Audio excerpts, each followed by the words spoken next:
Interactive media is the next evolution of storytelling. It's essentially going to be the future of entertainment. It's difficult to think of what isn't going to be interactive media. From video games that are inherently interactive, to mobile devices like telephones that are becoming interactive, to complete virtual environments, all media are becoming interactive, and we're pursuing all different forms of that interaction here. Most programs that deal with interactive media are usually found in engineering schools. The unique thing about having it in a School of Cinematic Arts is that we tend to focus more on the content and user experience. My students are surrounded by a creative energy that you can't find anywhere else. By filmmakers, by film producers, by writers, by animators. Where better than a film school to find the world's thought leaders in the generation of content?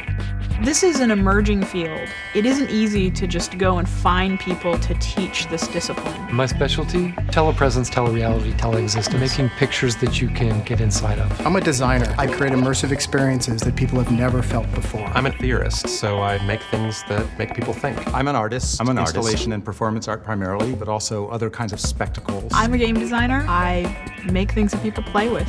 A lot of games are about aggression and competitiveness. I'm really interested in looking at other aspects of the human condition and seeing if we might make games that have a space for new emotions to play out. We have developed something we call the play-centric method of teaching game design. We like to start with the paper prototyping because there's a freedom to make creative changes that isn't there once you begin coding.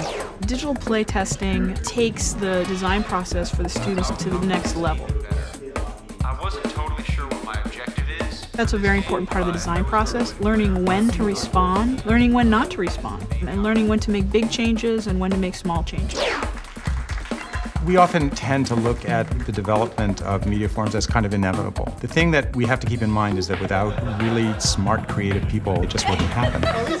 One of the things that we're really concerned with here is intervening at this moment in time and trying to shape the future. You're talking about games, you're talking about social networks. Online applications to virtual reality projects. You can use stereoscopic images, fill a room with projections, wear a head-mounted display. I mean, the future is really not at all written with this stuff, and it could go in a lot of different ways. When I was younger, I thought I knew the future of technology. Right now, it's my job to teach the next generation to teach me where that future lies. One of the remarkable things is the amount of really personal attention that students get in the program. I'm on instant messaging chat at 3 in the morning if that's when my students need to get a hold of me. What we're trying to do here is keep a really high ratio of professors to students to give them the first-hand attention that they need from experts that have been through it before. It's a tight program with not a lot of students, and so as a result they become close friends with really a sort of fun, playful structure. Students come from media, from fine arts, from computer science, from engineering. From theater backgrounds, from business backgrounds, from communications, anthropology. Pure art students, we get technology geeks. The one thing that they all have in common is that they really want to be part of the future. Students are invited not just to think in terms of developing technical skills, but actually engaging things on the conceptual level and thinking about what's new, what's innovative, what's something that's never been done before, and why is it relevant right now. Welcome to the future. The final year of the program is focused completely on one project that the student designs, builds the team for, does the budget for, and essentially directs.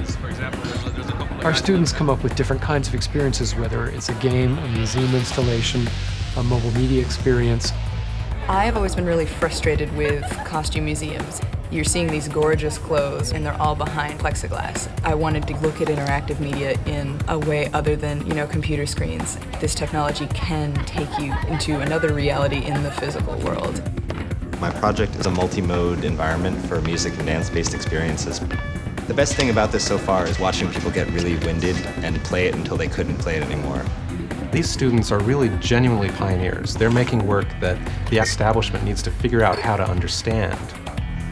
Right out of the gate, our students are helping to mold the field of interactive media. We have students doing amazing work in the real world, not just in industry, but also in art and media activism. Some of them have gone and gotten venture capital funding. We've had some of the game projects already picked up by large companies like Sony. That's never been done before. There's just a great range of possibilities for them, and right now they're in high demand.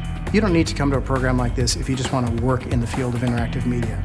But if you want to lead in the field, if you want to be the creator, the inventor, the president of the company, the designer, then a program like this is the place to be.